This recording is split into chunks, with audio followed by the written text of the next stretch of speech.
जय मसीह के। सिर्फ आइए आज के वचन के मनन के लिए मेरे साथ देखिएगा। गिनती की पुस्तक उसका 23 अध्याय और 19 पद। Numbers chapter 23 verse 19। ये हम अपने अपने भाषा में इसको पढ़ लेते हैं। गिनती का पुस्तक उसका 23 अध्याय और 19 पद। ईश्वर मनुष्य नहीं कि झूठ बोले, और ना वो आदमी है कि अपनी इच्छा बदले। क्या जो कुछ उसने कहा उसे ना करे? क्या वो वचन देकर उसे पूरा ना करे? एक छोटा सा प्रार्थना करते हैं।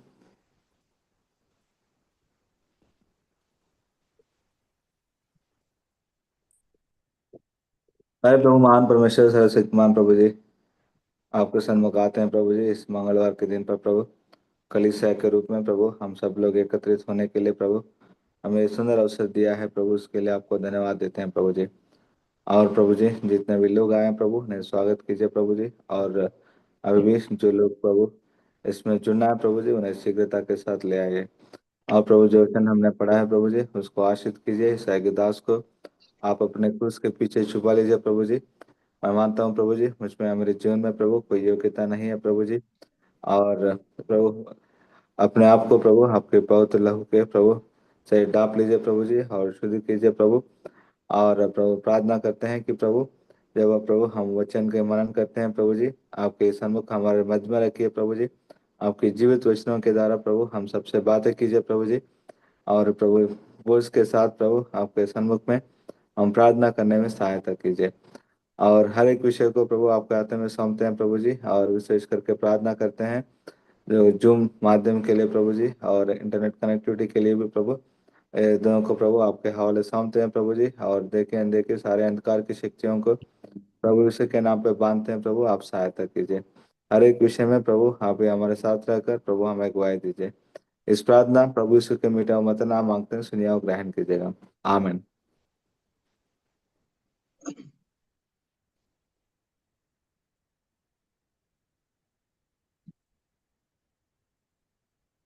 जैसा हमने अभी पढ़ा था कि गिनती का पुस्तक उसका 23 अध्याय और उसका 19 पद में यहाँ जो लिखा हुआ था कि यहाँ परमेश्वर के कुछ गुणों के बारे में यहाँ लिखा हुआ था। जो परमेश्वर की जो गुण है, अगर हम देखते हैं कि गुणों को, जैसा हम प्रार्थना में जाते हैं तो हमें और विश्वास मिलती है और हमें भरोसा मिलती है, ताकि हम परमेश्वर के सन्मुख में आकर और पूरा हमारे मनों को परमेश्वर के सन्मुख में केंद्रीकृत करके हम प्रार्थना कर सकते हैं।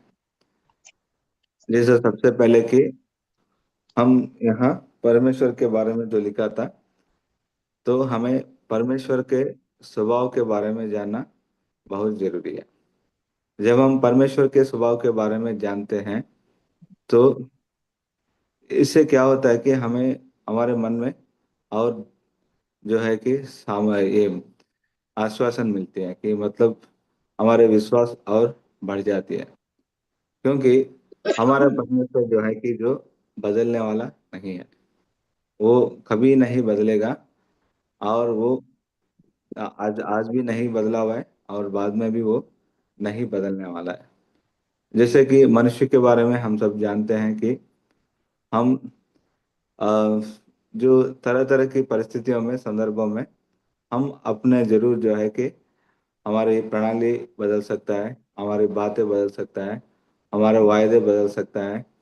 सब कुछ मतलब जो हम करना चाहते हैं, हो सकता है कि जो हमारी जो मनुष्य रीति से जो हद है, जो सरहद है, कि जो सीमाएं हैं, उसकी वजह से हम बहुत कुछ नहीं कर पाते। लेकिन क्या है कि हमारा परमेश्वर जो था, उसके बारे में जब हम जानते हैं कि परमेश्वर के लिए वो ऐसी कोई लिमिटेशन नहीं है, मतलब ऐसी कोई जो सीमाएं नहीं है कि वो नहीं कर पाए। तो हमारा परमेश्वर ऊपर से क्या है कि वो अपने स्वभाव से क्या था कि वो पवित्र था, और उस वो पवित्रता के साथ वो जीने वाला है। तो इसी के कारण क्या था कि वो कभी भी वो जो वचन देता है और जो कहता है वो पूरा करता है। तो इसीलिए क्या था कि परमेश्वर के साथ जो स्थिरता हमें अपने आत्मिक जीवन में मिलती है, वो हम और कहीं से नहीं पा सकते हैं। अगर हम वचनों के द्वारा अगर देखते हैं कि जो तीतुस में लिखता है पहले अध्याय का 2 पद में, जो झूठ बोल नहीं सकता करके वहाँ परमेश्वर के बारे में लिखता है। तो हमारा परमेश्वर जो था कि वो कभी भी झूठ बोलने वाला नहीं है, वो कभी भी वो बोलेगा ही नहीं। और एक और जगह से हम इब्रानियों का 6 अध्याय का अगर 18 पद में अगर हम देखते हैं, तो वहां भी लिखा है कि परमेश्वर का झूठ बोलना, झूठा ठहरना अनहोना है। मतलब क्या है कि परमेश्वर को हम कभी भी किसी रीति से भी उसको झूठा करके हम साबित, कम से कम अपनी बुद्धि से या अपने ज्ञान से हम उसको कभी नहीं कर सकते हैं। अगर हमको लगता है कि परमेश्वर देता कि जो कहा था वो नहीं किया है, तो वो केवल किसी और कारण की वजह से हो सकता है, या हमने परमेश्वर की इच्छा को सही रीति से समझे ही नहीं। तो इसी के कारण क्या था कि वो हम जो था कि जो हमारे जो विचार था, जो जिस तरह से हमारे साथ साथ हमें चलना चाहिए था, हम उस तरह से चल नहीं पाते हैं और आखिर में हम परमेश्वर को दोष देते हैं। लेकिन हमारा परमेश्वर की स्वभाव जो था कि वो कभी भी झूठ नहीं बोलने वाला है, और कभी भी उसको झूठा करके हम नहीं ठहरा सकते हैं। वो अति पवित्र परमेश्वर है, और वो नहीं बदलने वाला परमेश्वर है। तो जो वायदा देता है वो पूरा भी करने वाला परमेश्वर है। तो ये हमें परमेश्वर के स्वभाव के बारे में हमको समझना है, और उसको हमें अनुभव भी करना है। और दूसरा जो था कि यहाँ हम देख सकते हैं, जैसा हमने गिनती का 23 अध्याय का 19 पद में जैसा हमने देखा था कि परमेश्वर की एक और गुण के बारे में हमें मनन करने के लिए मिलती है, वो है परमेश्वर की विश्वास्यता। क्योंकि हमारे परमेश्वर की जो विश्वास्यता जो था कि वो बहुत महान है। और क्योंकि हम चाहे जितना भी कहें, जितना भी बोले, हम अपनी तरफ से हम चाहे कितना भी बार जो है कि पीछे जाए, लेकिन हमारी परमेश्वर जो है कि अपने जो वचन की जो है वो प्रतिबद्ध है। तो वो जो हमारे साथ जो वाचा करता है, उसको पूरी तरह से उसको निभाता भी है, चाहे कि हमारे जीवन कैसे भी हो या किसी प्रकार का भी हो। जैसा हम देख सकते हैं कि एक क्वेश्चन हम पढ़ते हैं, भजन संहिता उसका 89, जो 79 है, 99, सॉरी 89 79 है, और 79 का 35 पद। तो यहाँ हम पढ़ते हैं शाम 89 वर्स 35।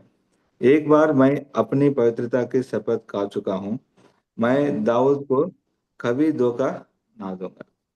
तो यहाँ जो था कि जो परमेश्वर ने जो दाऊद के विषय में जो शपथ किया था, जो प्रतिज्ञा किया था, उन्होंने परमेश्वर ने कभी भी उसको नहीं बदला है। चाहे दाऊद जो था कि बाद में मैं क्या करेगा कितनी भैया। बार गिर भी जाए और लगता है कितनी बार जो है कि उसका जीवन बदल भी जाए, लेकिन जो था कि परमेश्वर ने वो बदला नहीं था। तो परमेश्वर ने क्या किया था दाऊद को, और दाऊद की संतान के लिए जो सिंहासन जो बोला था निरंतर सदा बना रहेगा करके, तो उस वायदा को भी परमेश्वर ने वो पूरा किया था। तो ये मतलब हमें एक संदेह आ सकता है कि ये कैसा हो करके, क्योंकि जो दाऊद जो था कि वो बच्चों का जो 13 या 14 का जो संतानों के बाद जो था कि उसके बाद जो है कि वो बबुलोन चले जाते हैं। लेकिन इसके बावजूद भी हम देखते हैं कि प्रभु यीशु मसीह जो था, जो यहूदी गोत्री से जो जन्मा हुआ था, वो एक जो था कि वो अपने आप में जो है परमेश्वर, वो सबका राजा है। प्रभु यीशु मसीह जो था कि वो सबका राजा है। तो इसी के द्वारा हम देख सकते हैं कि जो परमेश्वर ने जो वायदा दिया था कि उसको, जो प्रभु यीशु मसीह जो है कि स्वयं वो जन्म होने के कारण उस गोत्र में, और दाऊद की जो संतान में, जो उसका जो लीनियज था, मतलब उसी संतान वंशावली में वो जन्म होने के कारण क्या था कि वो निरंतर की जो संतान था, वो हमेशा के लिए वो राज जो था वो बना के रखा था। और एक और जगह पे हम पढ़ सकते हैं कि रोमियो का 11 अध्याय का 29 पद में, रोमियो का 11 अध्याय का 29 पद में यहाँ लिखा है कि परमेश्वर के जो वरदान और जो बुलाहट जो है वो अटल है। तो परमेश्वर की जो वरदान जो मतलब जो परमेश्वर हमें जो गिफ्ट देता है कि वो सदा के लिए बना रहता है। तो ये सब इसलिए हम बता रहे हैं कि जो परमेश्वर की विश्वासता जो था कि वो बहुत महान है। तो उसकी करुणा जो था कि वो अपरंपार है। उसकी जो अनुग्रह जो था कि बहुत बड़ा है। तो ये सब की वजह से क्या था कि चाहे हम मतलब जो हम जितने बार भी तो परमेश्वर के विरुद्ध हम चले और कितने बार भी जो है हम परमेश्वर को जो सबके सामने जो है कि हमने मना भी करे, लेकिन हमारा परमेश्वर जो है कि अपने वायदा के जो है अपने प्रतिज्ञा के जो है वो प्रतिबद्ध है। वो अभी भी जो है कि वो हमसे प्रेम करता है। वो कभी भी जो है कि हमको खोना नहीं चाहता है। तो इसी के कारण जो था कि वो किसी ना किसी रीति से हमको दंड देकर जो था कि हमें एक पिता अपने बच्चों के प्रति जिस तरह से व्यवहार करता है तो उसी प्रकार से व्यवहार करते हुए वो हमें वापस ले आता है। तो इसी के कारण क्या था कि जो हमें परमेश्वर की जो विश्वासता को जो था हमें कभी नहीं भूलना है। तो परमेश्वर की विश्वासता जो था कि वो बहुत महान है। और तीसरा जो था कि जो परमेश्वर के विषय में हम जो समझ लेते हैं वो ये था कि जो परमेश्वर की जो प्रतिज्ञाओं के विषय में, जैसा हम गिनती का जो 23 अध्याय का 19 पद में जैसा हम देखते हैं कि ईश्वर मनुष्य नहीं कि झूठ बोले और न वो आदमी है कि अपनी इच्छा बदले। तो यहाँ क्या था कि प्रतिज्ञाओं के बारे में हम समझ सकते हैं। तो जैसे हम जब हम प्रार्थना में आते हैं तो जो परमेश्वर की जो प्रतिज्ञा था तो उसके ऊपर हमको पूरी तरह से भरोसा रखना है। और प्रति परमेश्वर की जो वचन जो था कि वो अति पवित्र था और वो क्या करने वाला है, वो पूरी तरह से पूरा करने वाला है। तो वो परमेश्वर जो था कि मनुष्य जैसा नहीं था कि वो किसी ना किसी रीति से एक कपट रीति से कहकर और किसी ना किसी रीति से वो निकल जाए। और वो मनुष्य नहीं था कि अपने प्रतिज्ञा को या अपनी वाचाओं को वो बदले। तो हमारा परमेश्वर जो था कि उसके प्रतिज्ञा जो था वो इसलिए कि लोका रचित सुसमाचार उसका 21 अध्याय और 33 पद में और भी दूसरा सुसमाचार में भी ये लिखा हुआ था कि आकाश और पृथ्वी टल जाए लेकिन मेरी बातें जो है कि कभी भी ना टलेगी। तो हमारे परमेश्वर की जो बातें जो था कि वो अटल है, मतलब निरंतर जो था बना रहने वाला जो वचन है। तो इसलिए जो था कि परमेश्वर की जो प्रतिज्ञा है जो था और वो परमेश्वर के वचन भी जो था कि जितना भी है वो सब जो था हाँ का मतलब हाँ है। तो वो क्या है, हमारा परमेश्वर उसको पूरा करने वाला है। चाहे तो कितना भी लोग जो था कि हमारे विरुद्ध जो था कि उसके विषय में पीछे पड़े, या शैतान भी जो है कितना भी हमारे पीछे पड़े, लेकिन कभी भी जो होता है कि परमेश्वर अपनी प्रतिज्ञा के प्रति अपने वाचाओं के प्रति वो था कभी भी हमें नहीं छोड़ने वाला, क्योंकि वो मनुष्य नहीं है। तो वो हमेशा जो था कि हमें सहायता करने के लिए वो हमारे पास आता है और हमें सहायता करने वाला परमेश्वर है। तो चौथा विषय अगर हम यहाँ देखते हैं कि इसी वचन में अगर ये संदर्भ के बारे में अगर हम देखते हैं तो यहाँ जो था कि राजा बालक था और वहाँ प्रवक्ता जो था भविष्यद्वक्ता बिलाम था। तो यहाँ अगर हम देखते हैं कि ये दोनों जो था, ये राजा बालक जो है कि एक मोयाबी था और वो क्या करता है, वो चाहता है कि ये लोगों को इसराइलियों को लोगों को जो था कि वो कनान देश के लिए वो गुजर रहा था, तो उस वहां से वो निकल रहा था। तो वो चाहता है कि वो लोग उसके राज से ना जाए या उस लोगों को पूरी तरह से वहां नाश करे, या वो उन लोगों को से किसी ना किसी रीति से उसकी राज से वो निकाल दे। तो ये वो चाहता है। और वो उसको ये भी समझ में आता है कि वो अपनी जो शक्ति और सामर्थ्य से ये नहीं कर पाता है। तो इसी के कारण वो क्या किया था कि वो एक भविष्यद्वक्ता के बारे में वो जान लिया था जिसका नाम है बिलाम। और बिलाम जो था कि वो बिलाम के बारे में वो सुन सकता है कि वो सुना होगा, बिलाम बिलाम जो भी प्रार्थना करता है कि परमेश्वर उसको वो सब कुछ दे देता है। तो इसी के कारण ये सोचा होगा कि अगर मैं बिलाम के द्वारा परमेश्वर के अनुग्रह को मैं पा सकता हूँ, और वो भी किसके विरुद्ध में, जो परमेश्वर के चुनाव और लोग के विषय में। इजरायलियों के बारे में। तो ये क्या हुआ था कि ये ऐसा हो गया था। और बिलाम के विषय में भी देखते हैं कि बिलाम भी शायद जानता होगा कि जो परमेश्वर ने पहले बार उसको बोला था कि तुम नहीं जाना है, लेकिन इसके बावजूद भी वो लालच में चला गया था। और वो वहां जाने के बाद भी परमेश्वर ने उसको कहने नहीं दिया था। तो मतलब ये हुआ था कि जो राजा बालक चाहता है कि किसी ना किसी रीति से परमेश्वर को अनुग्रह को पा जाए और किसी ना किसी रीति से अपनी मन की इच्छा को वो पूरा करे। तो यहाँ वो एक विषय को उन्होंने पूरी तरह से मतलब जो गलत समझा था कि जो परमेश्वर जो है कि जरूर हमारी प्रार्थनाओं को सुनने वाला है, लेकिन वो वही प्रार्थनाओं को सुनता है जो उसकी इच्छा के अनुसार होता है। तो इसी कारण क्या था कि जो अम, बालक जो भविष्य बिलाम का जो भविष्यद्वक्ता था उसकी प्रार्थना जो था कि वो अनसुनी हो गए थे। और एक और जगह पे भी हम देख सकते हैं कि इसी प्रकार का जो मत्ती रचित सुसमाचार वो 16 अध्याय, मत्ती रचित सुसमाचार उसका 16 अध्याय और 21 से लेकर 23 पद तक अगर यहाँ हम पढ़ लेते हैं। उस समय से यीशु अपने चेलों को बताने लगा, अवश्य है कि मैं यरूशलेम को जाऊं और पुरानियों और प्रधान याजकों और शास्त्रियों के हाथ से बहुत दुख उठाऊं और मार डाल जाऊं और तीसरे दिन जी उठूं।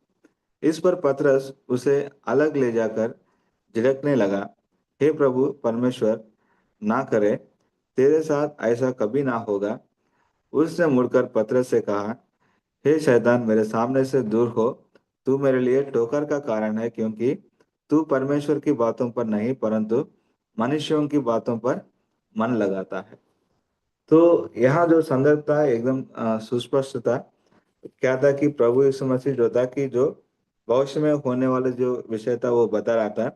जिस रीति से यरूशलेम में उसको प्रधान याजकों के द्वारा और शास्त्रियों के द्वारा सतावट होने वाली है और किस प्रकार उसको दुख उठाना है और किस रीति से वो मरने वाला है। तो वो भविष्य में होने वाले विषयों के बारे में बता रहा था। लेकिन यहाँ हम पतरस देख सकते हैं, पतरस के क्या था, वो अपनी एक अलग इच्छा था कि परमेश्वर प्रभु यीशु मसीह के प्रति।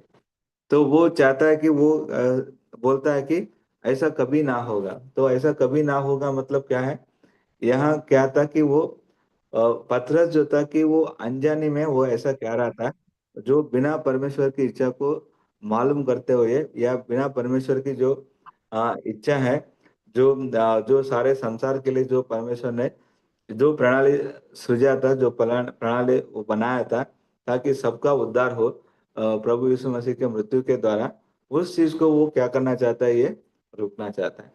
तो अक्सर क्या होता है कि हम भी अपने जीवन में अनजाने में क्या करते हैं। तो एक ऐसे मतलब उदाहरण तौर पे इस विषय को कहा है कि हम भी अनजाने में ऐसे विषयों के बारे में प्रार्थना करते हैं जो परमेश्वर की इच्छा में नहीं है। तो इसी के कारण क्या होता है कि बहुत बार हमारी प्रार्थनाओं को अनसुनी हो जाती है।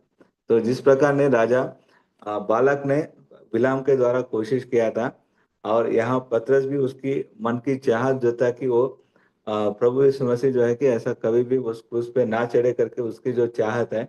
तो बाहर से लगता है कि वो सब कुछ सही है, लेकिन क्या था कि वो अंदर से अगर हम देखते हैं वो परमेश्वर की इच्छा के अनुसार वो नहीं थे। तो इसी के कारण क्या होता है कि जो प्रार्थनाएं जो जितने भी हम करते हैं वो क्या होता है कि हमारी प्रार्थनाओं का अनसुनी होती है। तो इसलिए आज हम जब परमेश्वर के सन्मुख में आए हैं कि हम जो था कि चार विषयों को देखा है। और सबसे पहले हमें जो समझना था कि परमेश्वर के बारे में, उसके स्वभाव के बारे में हमको जानना था। उसके स्वभाव कैसा था, वो कभी भी नहीं बदलने वाले स्वभाव था। और परमेश्वर की विश्वास्यता के बारे में जानना था कि हमारे परमेश्वर की जो विश्वासता अति ऊंचा है, मतलब वो अत्यंत मतलब महान है।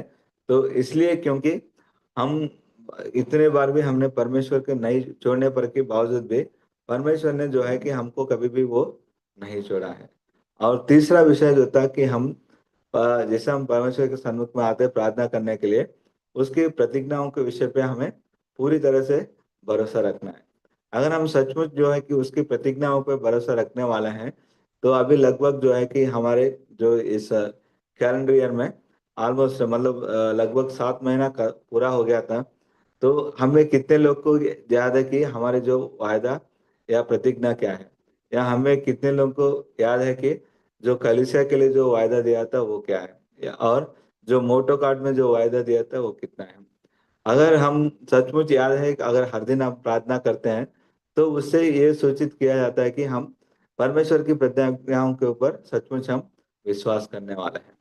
अगर हम इनके विषय में अगर हम याद करने की कोशिश करते हैं कि हमें क्या मिला था या मुझे क्या मिला था, तो इसका मतलब यह है कि हम परमेश्वर के प्रतिज्ञाओं के प्रति हम बहुत ज्यादा गंभीर नहीं है। तो इसलिए क्या था कि हमें परमेश्वर की प्रतिज्ञाओं को भरोसा रखना है, ना केवल भरोसा रखना है, उसको गंभीर से लेना है और हमें प्रार्थना भी करना है। और चौथा और आखिरी हमने देखा था कि जो हम किस प्रकार से हमको परमेश्वर के सन्मुख में हमें प्रार्थना करना है। केवल हमको जो ऐसी प्रार्थनाएं सुनाई जाती है, जो प्रार्थना जो है कि परमेश्वर की इच्छा के अनुसार होती है। अगर हम अपने मन की भावनाओं के प्रति अनुसार हम प्रार्थना करते हैं, तो हो सकता है कि अगर वो परमेश्वर की इच्छा ना हो और वो कभी भी उसका प्रार्थना के उत्तर हमें ना मिले। तो इसलिए हम कोशिश करते हैं कि आज जैसे हम परमेश्वर के सन्मुख में आए, कि परमेश्वर की इच्छा के अनुसार प्रार्थना करें और परमेश्वर के अनुग्रह हम पाए। परमेश्वर इन वचनों को आशीष दे।